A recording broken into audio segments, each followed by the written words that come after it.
Olá pessoal, espero que todos estejam bem aí. Vamos, nessa lição de hoje, estudar o teorema de transporte de Reynolds, um pouco mais no detalhe, né? Qual é a origem dele, qual é o propósito. Eu havia comentado na aula anterior, né, na lição anterior, que o nosso objetivo, entre outras equações, né, seria chegar a esse conjunto de equações aqui.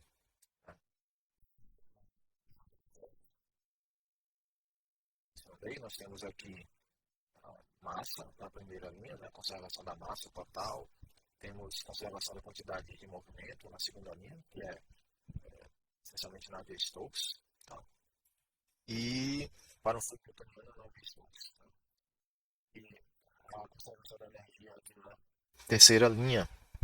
Então temos aí um sistema de cinco equações diferenciais, uma vez que a equação do movimento possui três componentes, né, quando expandida no sistema de coordenada escolhido, né, para estudar o sistema, estudar o problema. Esse conjunto de equações não é completo porque se houver transferência de massa e eu quiser descrever, modelar a transferência de massa, né, o movimento de um componente A na massa de fluido ou de um componente B, eu preciso escrever uma equação de conservação de massa para cada componente que eu estou eu desejo, né, obter a descrição de concentração ao longo do tempo e do espaço. Tranquilo? Mas calma, vamos chegar, né, passo a passo. Todas essas equações são equações de conservação. Né? Conservação no sentido de contabilização, de contabilidade. Né? A de cá contabiliza a massa total. Aqui nós contabilizamos a quantidade de movimento, né? A o momento linear. E aqui nós temos a contabilização da energia. São grandezas físicas quantificáveis. De onde vêm essas equações? Todas vêm, pessoal, do teorema de transporte de Reynolds. Certo? Então nós podemos dizer que o teorema de transporte é o pai dos princípios de conservação. Né? O teorema de transporte de Reynolds é a base de todos os princípios de conservação, porque ele faz a ponte entre a visão ou perspectiva lagrangiana e euleriana de um problema. Então, a perspectiva, né, ou análise de um problema pode ser lagrangiana ou euleriana. Na perspectiva lagrangiana, nós temos uma, uma visão acompanhando o movimento dos constituintes materiais do sistema. No caso do escoamento de um fluido, a gente pode imaginar, né, que ele é constituído por pequenos pacotes de fluido. Esses pequenos pacotes, normalmente nós representamos como os cubinhos. Esses pequenos pacotes são os elementos de fluido. Tá? Elementos de fluido. Vocês devem estar recordando aí de conceitos que a gente vê desde FT1, na verdade. Né? A gente faz modelagem, pessoal, desde o ensino médio, né? Só que não dizem para o estudante que estamos ali modelando matematicamente, né, a natureza, usando leis físicas. Mas a verdade é que a gente faz modelagem de processos desde sempre. E essa modelagem acaba fornecendo, né, equações que descrevem o, né, comportamento da natureza.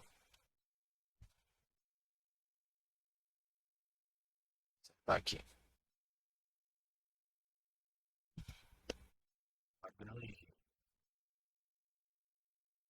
Ok? Então, a perspectiva lagrangiana é acompanha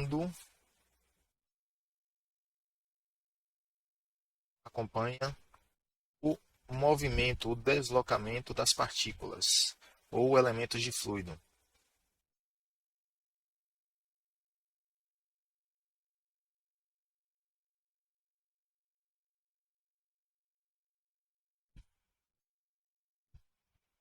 Ok? E a perspectiva ou visão euleriana é estacionária. Tá? Acompanha, no sentido de monitora, tá? Tanto estacionário fixo, espaço.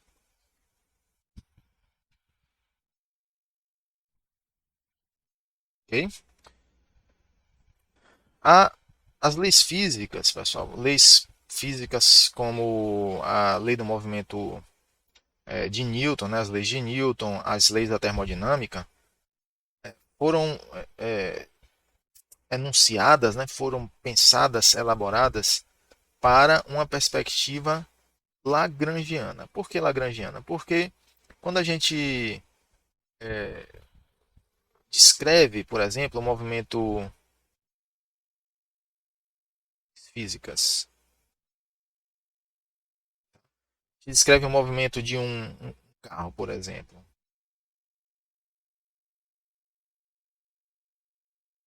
Carro que está em movimento.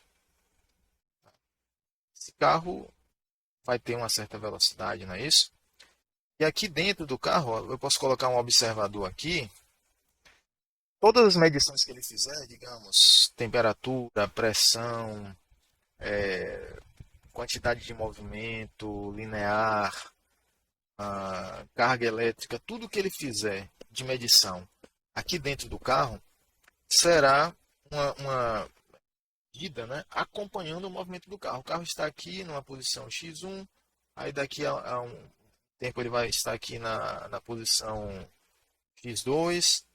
E o observador, com os instrumentos de medição aqui dentro, ó, em movimento, ele vai medir o que está, né, acontecendo dentro do veículo. Tranquilo? Então, aqui nós temos o tempo 1 e aqui o tempo 2. Ok? Então, a lei do movimento de Newton, né, por exemplo, a segunda lei, a primeira lei, né, a lei da inércia, é lagrangiana. A segunda lei, escrever na forma simplificada, força igual a ma, ela é lagrangiana. E as leis da termodinâmica, quando a gente pega um pistão, por exemplo, né, as transformações que ocorrem em um gás pressurizado deslocando pistão podem ser descritas de maneira, né, em perspectiva lagrangiana e, aliás, foram escritas, né, de uma maneira segundo a perspectiva lagrangiana. Eu vou explicar melhor aqui. Digamos, se eu tiver aqui um recipiente, esse recipiente tem uma certa quantidade de matéria e está em movimento. Ok? Se eu colocar instrumentos de medição aqui, esse recipiente em movimento, digamos, pode ser uma nave espacial, um avião, um carro mesmo. Aí eu coloco aqui dentro um manômetro. Tá? Coloco aqui um manômetro. À medida que esse recipiente se desloca, né, as leituras que são feitas aqui nesse manômetro vão representar o movimento, ou vão corresponder ao movimento do recipiente ao longo do espaço e do tempo, correto? Então, digamos, nós temos aqui o recipiente ó, passando por uma região em que o ar está mais frio, digamos a 20 graus. Né? E se o gás estiver numa temperatura maior do que 20 graus, supondo né, que o recipiente não é adiabático, vai haver uma perda de calor, concordam?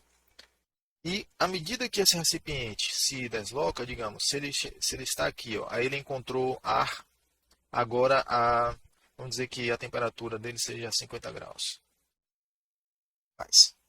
Aí ele se deslocou um pouco, né? Depois de 5 segundos ele se deslocou para cá. E aqui nós vamos encontrar ar a 70 graus. Okay? Nesse caso aqui, ó, ao se entrar em contato com ar a 70 graus, digamos que Aqui ele tenha resfriado, perdido um pouco de energia, né? E a sua temperatura passou a ser 45 graus quando chegou aqui, porque ele foi perdendo energia em contato com esse ar mais frio. Quando chegou aqui e encontrou esse ar mais quente, agora ele vai receber energia, vai receber calor. Ao receber calor, a pressão dele vai mudar, né? Vai aumentar. E essa medida aqui é uma medida que do da massa, né? Da quantidade de material que está se deslocando. Essa quantidade de matéria, né, uma quantidade definida de matéria, é o que a gente pode chamar de sistema. Então aqui, ó, esse aqui é o meu sistema. Ele está em movimento. Pode ter movimento. Tá? Então a medição que eu faço aqui com um manômetro, se eu tiver um termômetro aqui dentro também, né, um termômetrozinho. As medidas que eu estou fazendo são decorrentes, são influenciadas pelo movimento do meu sistema. Né? O sistema aqui corresponde a uma certa quantidade de matéria, né? Digamos, uma certa massa, 1 kg de gás. Okay? E aí, ao se deslocar, ele vai encontrar uma condição ambiente, né, em outra temperatura, né, por exemplo, e aí vai acontecer uma transferência de calor ou para dentro ou para fora, dependendo do estado aqui do meu sistema, né, da massa de gás. Perceberam?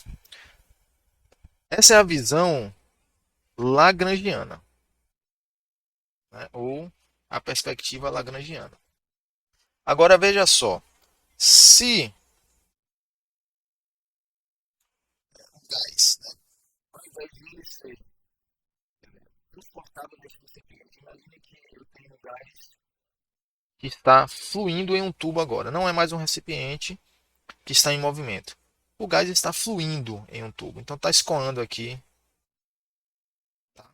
E esse tubo possui uma temperatura, digamos que ele entra vou botar a mesma temperatura aqui, 50 graus.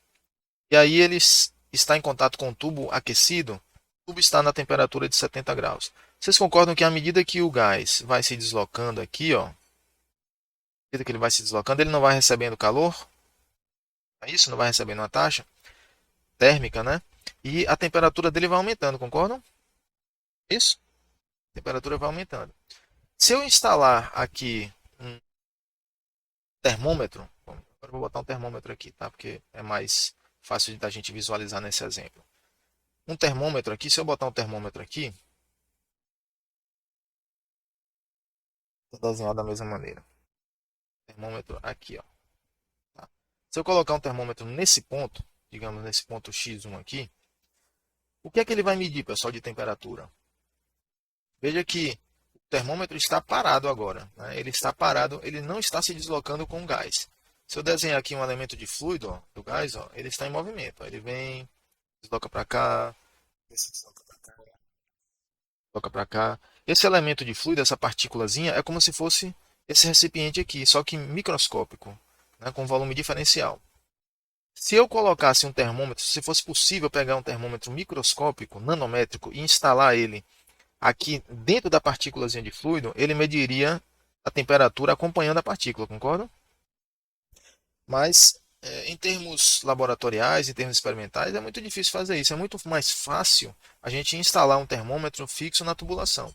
Se eu quiser medir pressão, eu instalo um manômetro aqui. Okay? Então, esse termômetro ó, ele vai sempre medir a temperatura na mesma posição em relação ao sistema referencial que eu use, né? Digamos, eu botei o termômetro a 1 metro do início da tubulação. Ele está sempre marcando ali 1 metro, não é isso? E nessa posição fixa, o que acontece com as partículas de fluido? Chega uma partícula de fluido, ela vai embora. Aí chega uma nova partícula de fluido, ela vai embora. Chega uma nova, ela vai embora. Chega uma nova, ela vai embora. A cada vez que ela chega uma nova partícula de fluido, né, ou elemento de fluido no termômetro, ele vai medir o estado daquele elemento de fluido. O estado, né, a temperatura, a pressão, a densidade, a concentração, etc. Tranquilo? É uma situação diferente dessa anterior, onde todas as partículas de fluido compõem o que eu chamo de sistema e estão em movimento e eu estou medindo essas partículas ao longo da trajetória, ao longo do movimento. Aqui não. O meu instrumento de medição está parado e eu tenho fluido sendo renovado à medida que o tempo passa. Tranquilo? Então veja, essa medição aqui no termômetro, ela, supondo que a condição de entrada é a mesma, né, não vai variar ao longo do tempo, ela vai sempre marcar o mesmo valor de temperatura, concorda? Né? Porque se o gás sempre entrar a 50 graus, ele vai trocar a mesma quantidade de energia aqui com a parede, que é mantida a 70, e o termômetro sempre vai marcar a temperatura do gás aqui nesse ponto, né? A 1 metro da entrada, digamos 60 graus.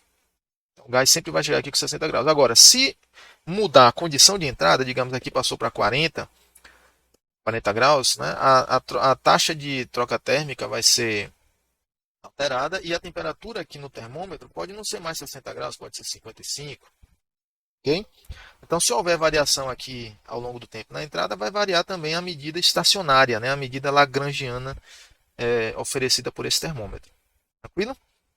Então, nós temos duas maneiras de estudar a natureza, de observar, né, os sistemas, de medir. É uma medida que é feita acompanhando, se tiver movimento, né, acompanhando o sistema, e uma outra medida que é feita de modo estacionário. Essa medida estacionária ela é mais conveniente em laboratório, né, e na indústria também. Né? Como é que a gente instrumenta uma tubulação? Você vai lá, instala um manômetro, instala um termômetro, instala um cromatógrafo em linha para medir concentração. Você instrumenta, instala um medidor de radiação, enfim. Você instrumenta em pontos, né, específicos dessa linha e fica medindo ali naquele ponto. Essa é uma medida euleriana. Tranquilo, pessoal? Para estudar fluidos é muito mais conveniente uma medida euleriana, desculpe. Para estudar objetos como foguetes, submarinos, uma bola de beisebol, uma bola de golfe, um avião, a descrição lagrangiana é muito mais conveniente. Ela fornece equações mais simples. Já a descrição euleriana ela é mais conveniente quando nós estamos estudando fluidos. Tranquilo? Porque o fluido está se movendo, né, ao longo de um canal e nós fazemos medidas pontuais. É muito difícil acompanhar a partícula de fluido, né, o elemento de fluido. E a tradução, né, aqui, nesse caso, né, a tradução de uma visão lagrangiana para euleriana é o teorema de transporte de Reynolds. Tranquilo? É esse instrumento, né, que faz a ponte entre as duas visões, entre os modos de ver a natureza, de ver o sistema. Tranquilo? Um exemplo que gosto de utilizar é o do rio. O barquinho se deslocando no rio. Digamos que tem uma pessoa aqui, ó, que está as águas, né, estão em movimento, ó. Tranquilo? A água está em movimento e esse barquinho ele pode ter um motor, mas se o motor estiver desligado, ele vai seguir a correnteza. Na verdade, a gente diz que ele está à deriva. Então, se a pessoa tiver aqui um termômetro, né, e fizer uma medida em x1, x2, tá? Fizer outra, aí passou um certo tempo, ΔT. Esse barquinho chegou aqui em x2. Aí a pessoa botou o termômetro na água aqui. Essas leituras de temperatura que ela está obtendo são leituras lagrangianas. Ok? Lagrangiano. Agora, digamos, se eu. Aqui é o tempo T1 e o tempo T2, tá?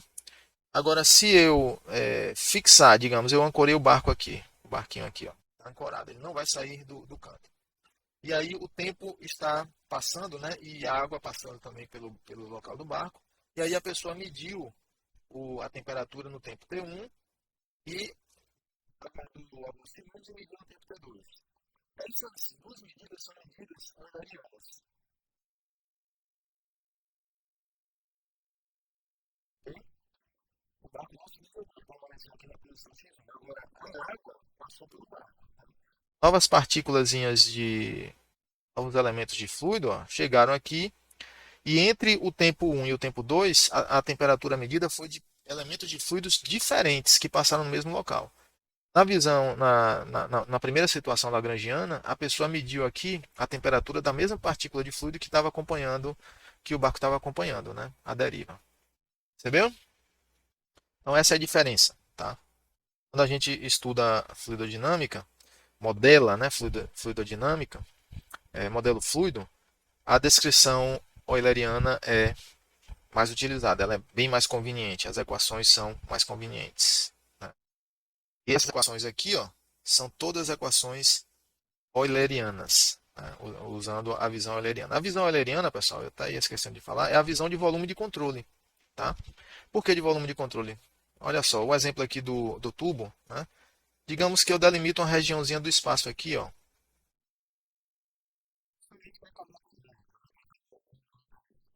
Isso aqui é meu volume de controle. Por que é volume de controle? É só uma maneira de chamar, de designar, né, uma região fixa do espaço. Uma região fixa do espaço. Esse bloco imaginário aqui, essa caixinha imaginária, ó, ela não está se movendo em relação ao sistema coordenado X que eu coloquei aqui. Ó, ela está parada. E ela está parada e o bulbo do termômetro está aqui, ó, dentro do volume de controle. Tá vendo? Ó? O bulbozinho aqui, vou desenhar o bulbo do termômetro. Está aqui parado. E eu estou medindo tudo que passa aqui nesse volume de controle. Entra e sai, entra e sai, entra e sai. No momento que está dentro do volume de controle, eu estou medindo. Né? Estou medindo a temperatura. Tá ok? Então nós podemos dizer até que essa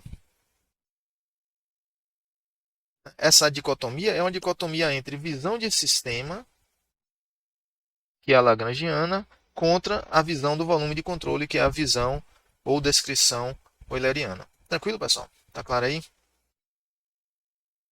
Pode parecer abstrato, tá, o feito, mas é algo bem concreto, tá?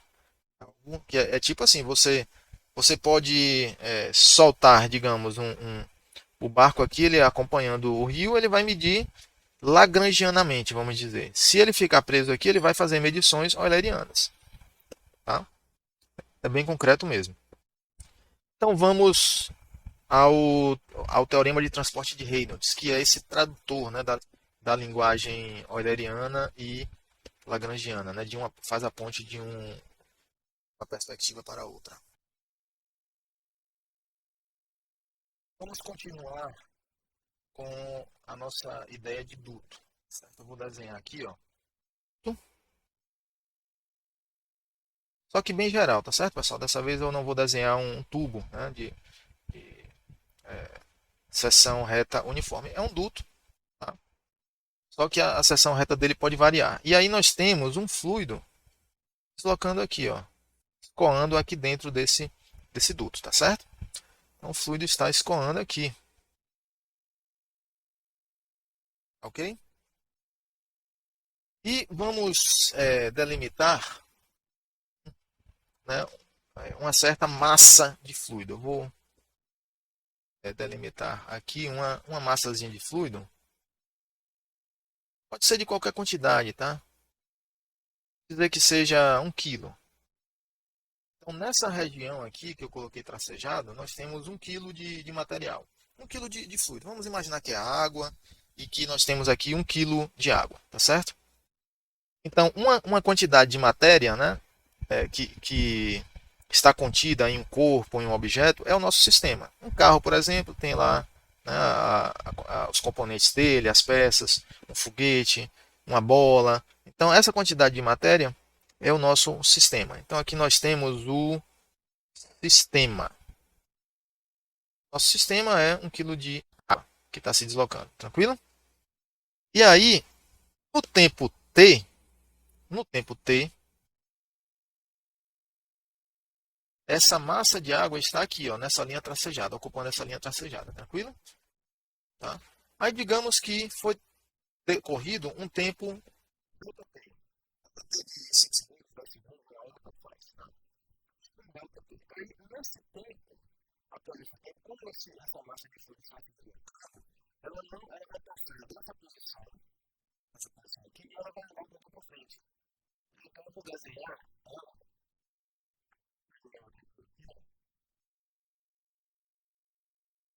ela agora não está mais na posição em que se encontrava. Ela está agora aqui, ó. Se deslocou. Claro que o fluido vai se deformar, vai ocupar o formato, né, do duto. Então, no tempo T mais ΔT, nós temos agora essa nova linha tracejada aqui, ó. T mais ΔT. Tranquilo? Ok? Agora repare o seguinte. Ao desenhar essas duas regiões aqui, ó, chamar de região. Essa prim... ao traçar, né, essas duas regiões aqui, essas linhas tracejadas, ó, nós criamos três compartimentos, vamos dizer assim, fica melhor explicar assim. Vou chamar aqui de compartimento 1, certo? Compartimento 2 e aqui compartimento 3. Essas três regiões aí.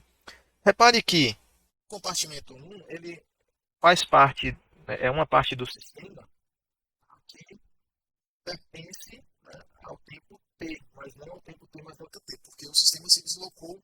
E no tempo T mais delta T, ele não ocupa mais essa região 1. Tranquilo? A região 3, ela pertence ao tempo T mais delta T. Nós temos massa ocupando aqui agora, ó, mas no tempo T nós não tínhamos massa ocupando essa região 3 do espaço. Tá vendo? E existe a região 2, que ela é ocupada por massa de fluido, tanto no tempo T como no tempo T mais delta T. Tranquilo? É uma região, ó, que é fixa no espaço ao longo do tempo. Tá? Repare que você pode perguntar, vou desenhar aqui embaixo. Ah, mas se eu aguardasse um tempo grande, o sistema, né, a massa de fluido, se deslocaria e não haveria essa interseção aqui. Claro, concordo. Se esse tempo ΔT for grande, sim. Mas nós estamos escolhendo de propósito um tempo ΔT que é pequeno o suficiente para ver essa interseção. Senão, não vou conseguir explicar a vocês que essa interseção aqui é o volume de controle. Essa interseção aqui, ó, é justamente um volume de controle.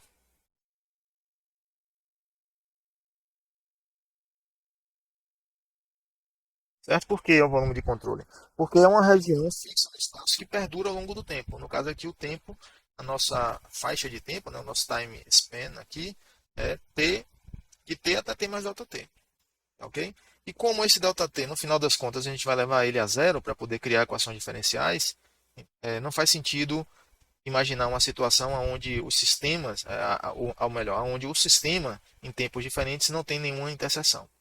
Okay? Nós queremos relacionar justamente o volume de controle, que é essa região 2 aqui, com o sistema que é a massa de fluido que se deslocou. Tranquilo? Bom, então,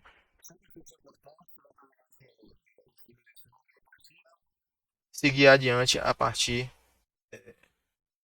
daqui, tá? Então, o sistema é a matéria, né? E o volume de controle é aquela interseção ali entre o corpo material no tempo t e no tempo t mais delta t. Tranquilo? Vamos definir uma propriedade extensiva que eu vou chamar de B. Uma propriedade extensiva qualquer. Seja B uma propriedade extensiva.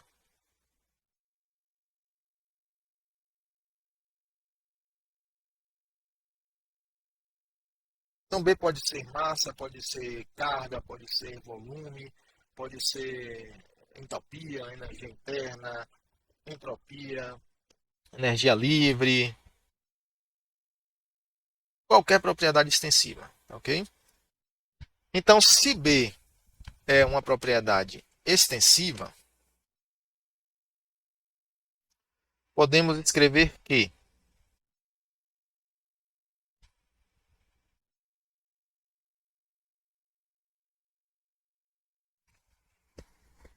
P do sistema, ou seja, a massa do sistema, eu vou usar aqui a barrinha de avaliação, tá?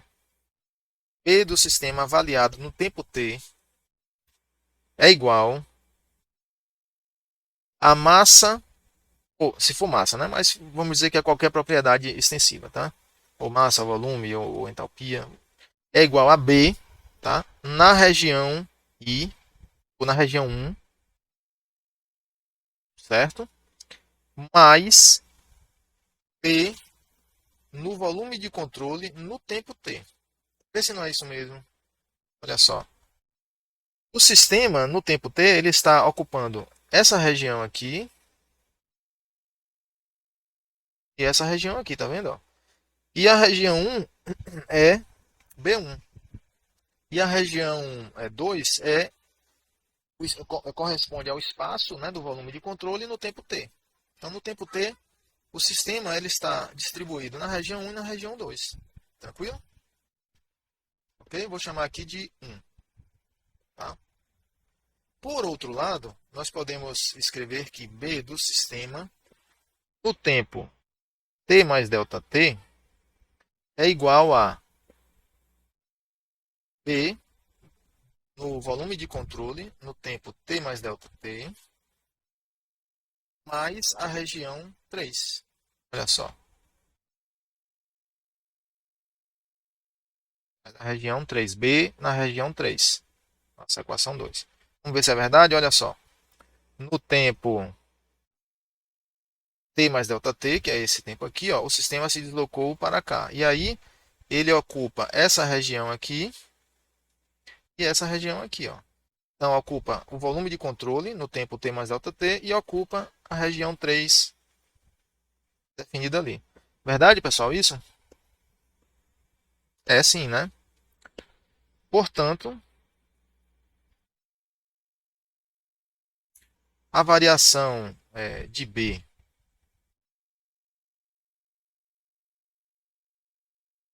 no sistema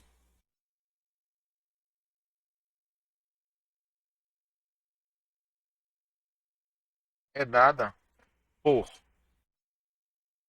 P do sistema no tempo t mais ΔT menos P do sistema no tempo t. A variação é delta. Delta não é depois menos antes, está definido assim, a variação depois menos antes. Então, o B do sistema no tempo t mais ΔT menos o antes, que é o B do sistema no tempo t. Será igual a isso menos isso. Ou melhor, isso menos isso. Né? 2 menos 1. E aí nós podemos escrever que P do volume de controle no tempo t mais ΔT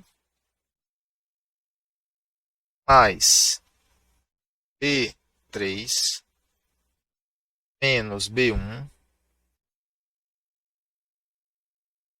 menos B volume de controle no tempo t. Será o nosso resultado 3. Ok? Nosso resultado 3. E aí, esse resultado 3, rearranjando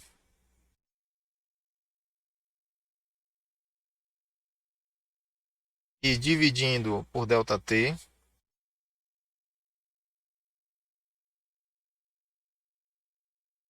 temos o seguinte: P do sistema em t mais ΔT menos B sistema, em t, avaliado em t, isso dividido por ΔT, é igual a B do volume de controle, calculado em t mais ΔT, menos B do volume de controle, agora calculado em t, também dividido por ΔT, mais B3, B da região 3, dividido por ΔT, menos B1 dividido por ΔT. Olha aí nossa equação 4. Viu? Chegou o momento de tomarmos o limite. Tá? Tomar o limite, porque nosso objetivo final é obter equações diferenciais, não é isso? E aí, ó, se eu aplicar aqui o limite para ΔT tendendo a zero, se eu aplicar o limite dos dois lados da equação, pessoal, eu não altero a equação, concorda? Então, o limite ó, para ΔT tendendo a zero. Disso aqui tudo. Ó. Tá?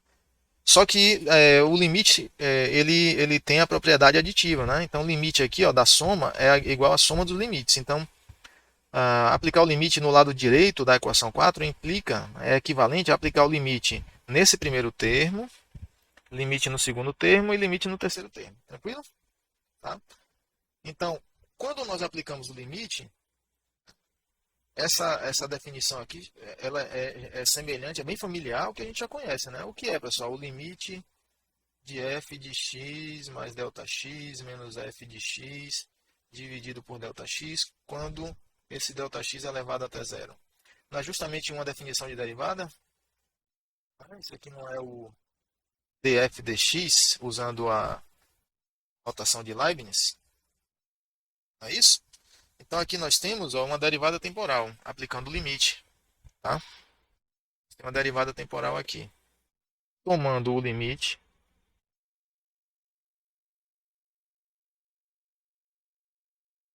para ΔT indo a zero, em só. Aqui nós temos derivada de quê? Derivada de B do sistema, na verdade. Ó. Então eu posso escrever dB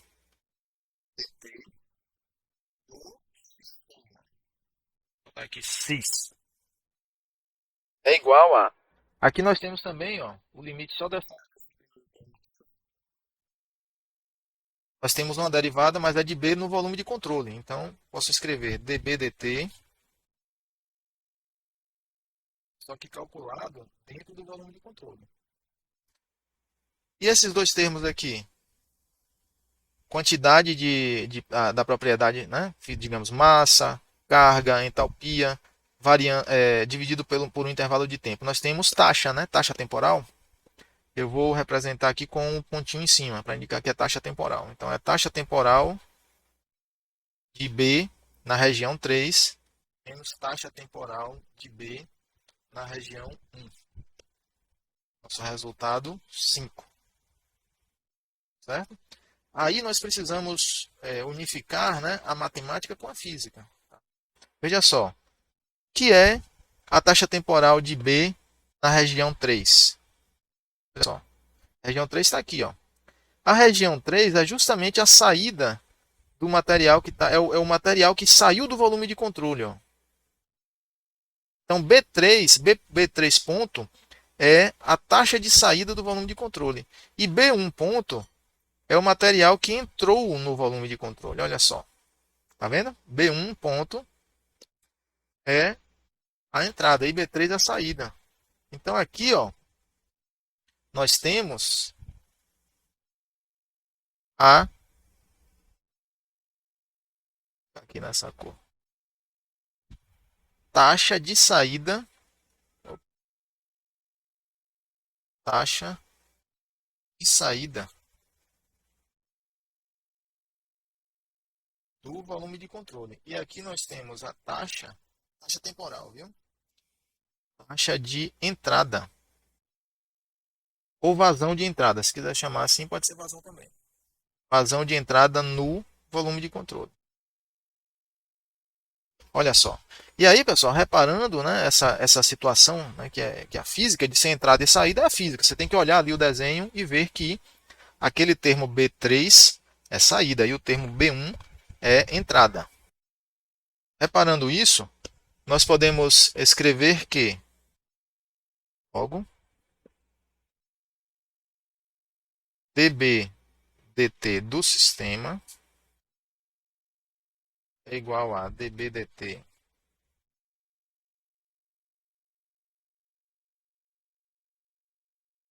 do volume de controle mais B ponto de saída menos B ponto.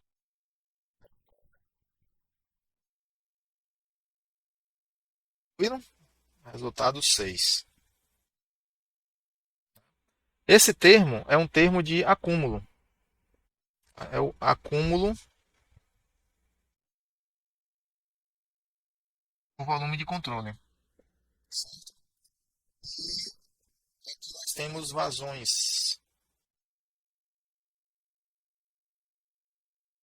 que atravessam o volume de controle através da superfície de controle. O volume de controle é delimitado por uma superfície de controle, né? Então, o que atravessa a superfície de controle corresponde a esses termos de saída e entrada. Ok? Vamos entender melhor esse termo de acúmulo.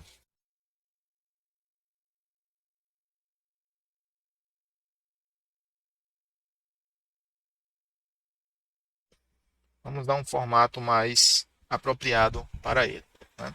Primeiro vamos definir a propriedade intensiva. Vamos transformar Bzão em uma propriedade intensiva da seguinte maneira, definindo a propriedade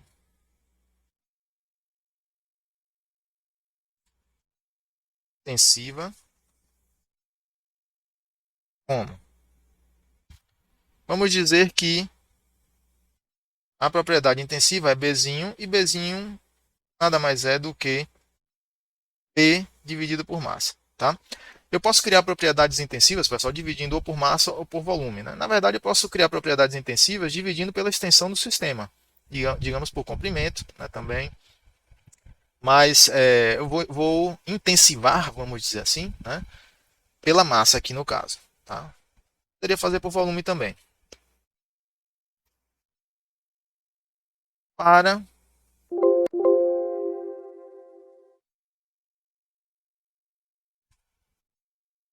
Então aí temos a nossa equação 7.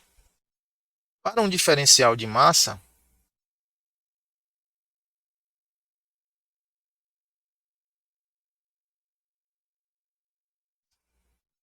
dm, temos. Então posso escrever, né, que dbzão, é igual a Bzinho vezes um dm de massa, concordam? Porque o Bzinho não é, digamos, se for energia, joule por quilo ou caloria por quilo. Se eu multiplico por um dm, eu vou obter, vai cancelar quilo por quilo, né?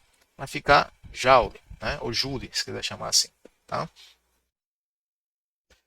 E o dm pode ser escrito usando a massa específica, né? Como ρ dv. Ok? Então, dm é ρdv. Tá? Esse aqui é o dm. Ó. Não é isso? Porque densidade, massa específica não é massa por volume. Então, ρdv é o dm. É o nosso resultado 8. Usando o 8, com 8, podemos calcular conteúdo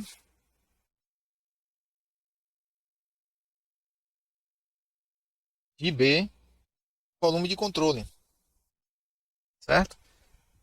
Da seguinte maneira, aqui nós temos um certo volume de controle. Ó. Se eu dividir esse volume de controle em pequenos pedacinhos, cada volumezinho desse, né, ele terá uma massa específica, tá certo? E o seu volume, né, que é um dV. Então, se eu pegar e multiplicar assim, IB, valorzinho de B, ó. Então, aqui em cada volumezinho, cada fragmento, né, cada compartimento desse aqui, nós temos um valor de ρ, B e temos o próprio volume desse compartimento. Né?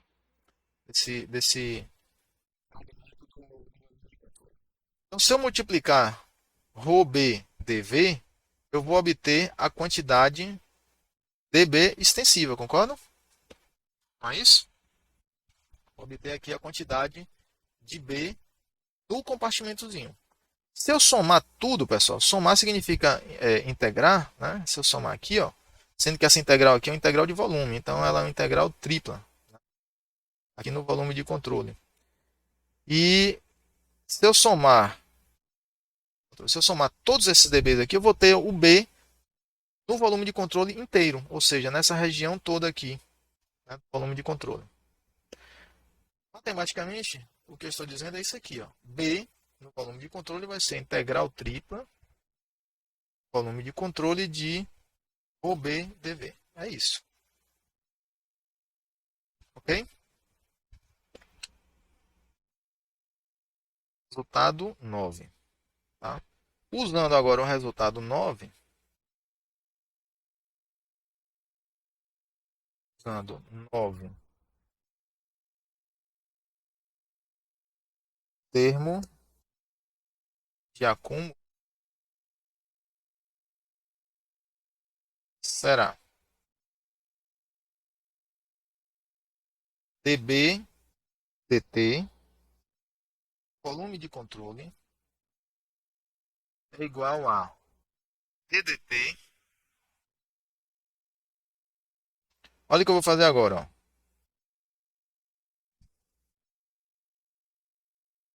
Vou trocar esse Bzão aqui, ó, essa expressão aqui, a integral tripla. Né? Então vai ficar ddt, a integral tripla no volume de controle, certo? OB/dV. É o resultado 10. Já temos a versão, né, baseada em volume de controle, em uma integral de volume, né, no volume de controle, para o termo de acúmulo. Temos que trabalhar um pouco agora os termos de entrada e saída.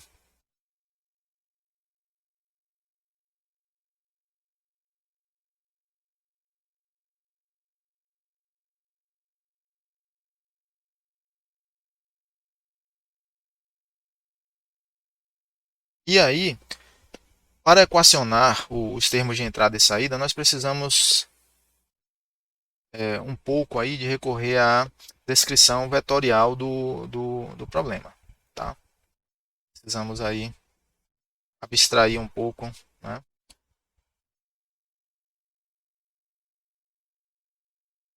Aqui nossas habilidades de visualização vetorial. Né?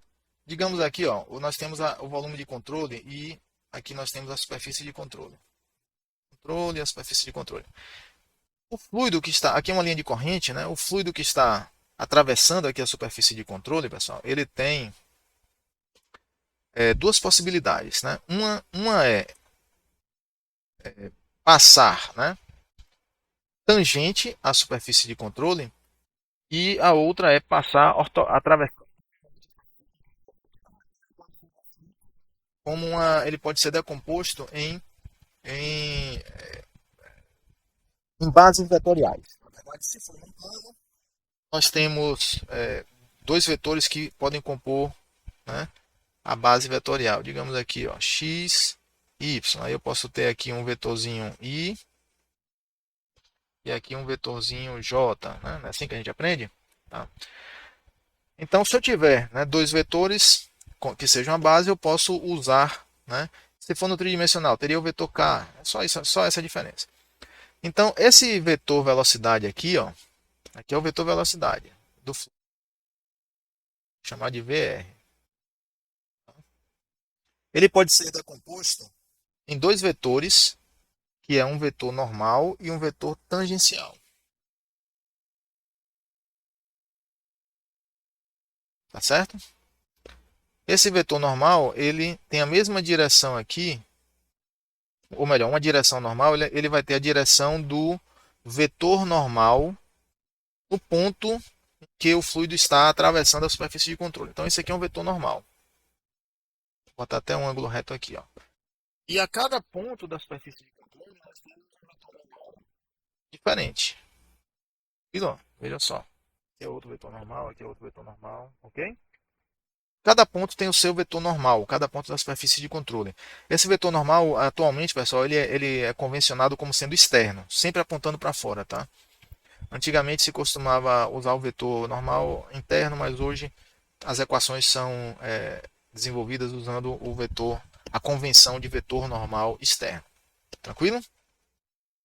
E aí usando essa definição, né, de vetor normal, a vazão mássica, né, de fluido que atravessa o elemento de área, vou desenhar aqui um elemento de área, ó.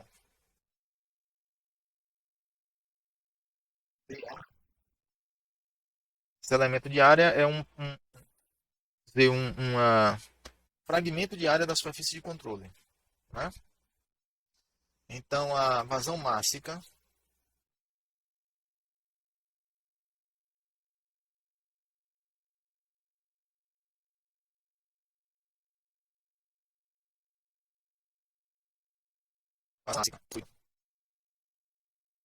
atravessando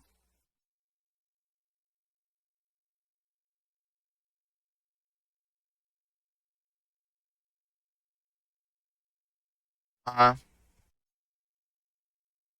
área infinitesimal dA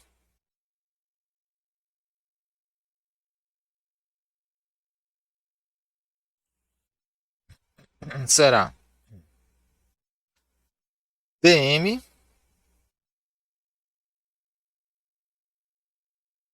igual a ρ, velocidade relativa, escalar normal, estou normal. Por que velocidade escala, produto escalar? Porque o produto escalar calcula a projeção de um vetor sobre o outro, né? Se a gente lembrar lá do cálculo vetorial, não é isso? Então, VR escalar n vai me dar a projeção de VR na direção normal n. Né? Então, VR escalar n é essa projeção aqui. Ó. Certo? Aqui nós temos ó, VR escalar n. É isso aqui. É esse vetorzinho em amarelo aqui. Ou seja, é realmente o fluido que está atravessando a superfície de controle. Se ele está atravessando, ele está entrando. Ok? Na superfície de controle. Vezes. Ok? Aí, aqui você vai entender assim, ó, VR escala n é a velocidade ortogonal ou normal à superfície. Velocidade vezes área é vazão volumétrica. Não é isso? Vazão volumétrica. Então aqui nós temos, digamos, metro cúbico por segundo. Aqui, massa específica é quilograma por metro cúbico. E aí cancela aqui, ó, fica quilograma por segundo. Então aqui nós temos uma vazão mássica, dm ponto. Eu vou botar o pontinho aqui. Tranquilo? Esse resultado é muito importante. E essa velocidade relativa nada mais é do que a velocidade do fluido menos a velocidade do volume de controle. Ah, mas o volume de controle não pode ser, não tem que ser fixo no espaço? Sim. É por isso que no final das contas nós vamos dizer que isso aqui é zero. Né? E a velocidade relativa será a própria velocidade do fluido. Mas existe uma dedução, né, a, sem essa premissa de volume de controle estacionário. Uma dedução do teorema de transporte de Reynolds que pressupõe até um deslocamento do próprio volume de controle. É uma definição mais geral, é uma dedução mais geral. É só para vocês saberem que existem mesmo, né, que existe mesmo. Tá? Nós vamos sempre trabalhar com volume de controle estacionário, que é o conceito com o qual já estamos acostumados aí desde sempre. Assim, a quantidade de B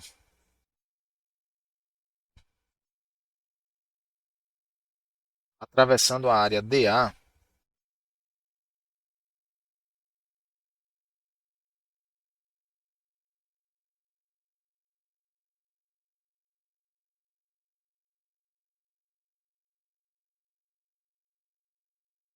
será dada por. Podemos escrever que dB, quantidade por tempo, né? dB ponto é igual a Bzinho vezes diferencial de vazão máxima. Okay? dm ponto, que é, usando o resultado anterior, B, ρ, VR, escala n, ao dA. Resultado 12.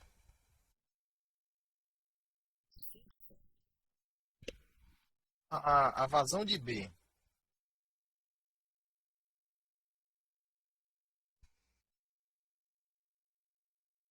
de E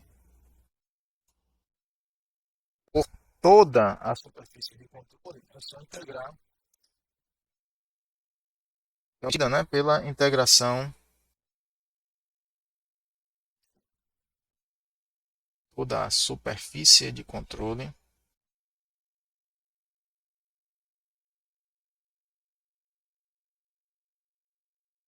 Terá. É só integrar agora, né? Somando todos os infinitos, né, db ponto, nós temos que a integral na superfície de controle de db ponto é igual a integral dupla, né, já que é uma integral de superfície, de ρ b pr escalar normal dA. Só. Dado 13. Certo?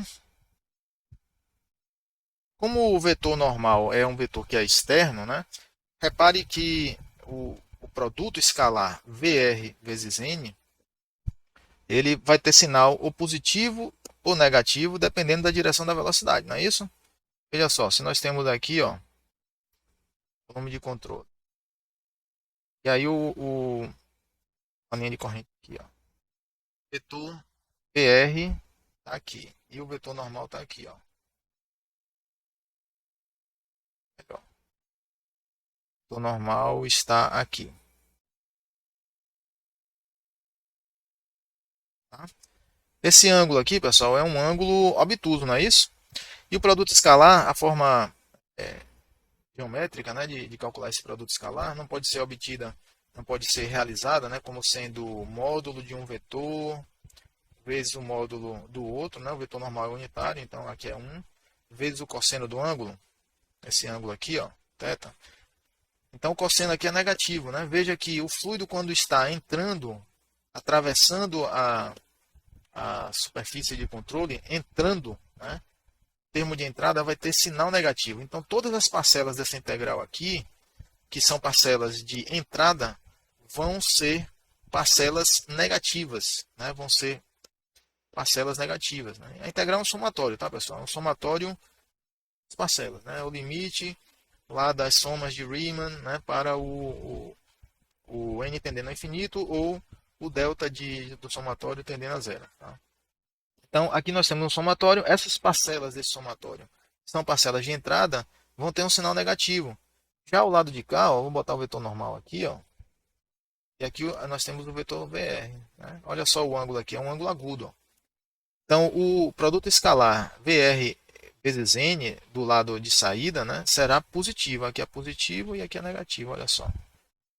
Então, os termos de saída têm um sinal positivo, calculado aqui por essa equação 13. Tá certo? Então, essa integral aqui, ela calcula saída menos entrada.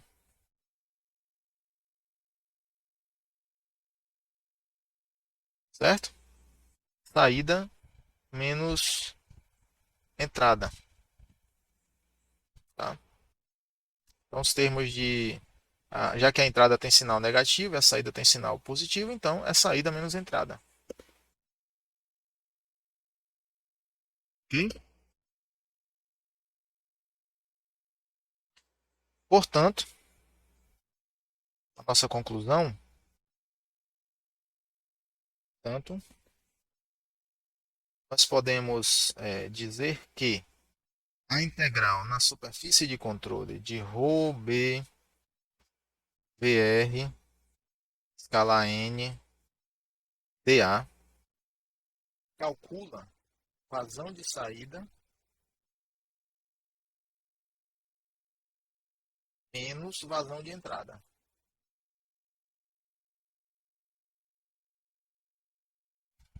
Olha só, resultado 14. Tranquilo? E essa conclusão, ela é fantástica, ela é sensacional. Por quê? Olha só. Nós subirmos aqui, ó, a dedução do teorema de transporte de Reynolds, olha o que nós temos aqui. Vazão de saída menos vazão de entrada, tá vendo? Vazão de saída menos vazão de entrada. É justamente aquela integral que nós acabamos de deduzir. Tá vendo? Substituindo 10 e 14 em 6, obtemos finalmente que dB dt do sistema é igual a DDT, volume de controle, de OB/dV, mais a integral na superfície de controle, OBzinho, né? E escala M, dA. Resultado 15. Pois bem, pessoal, aqui que está o teorema de transporte.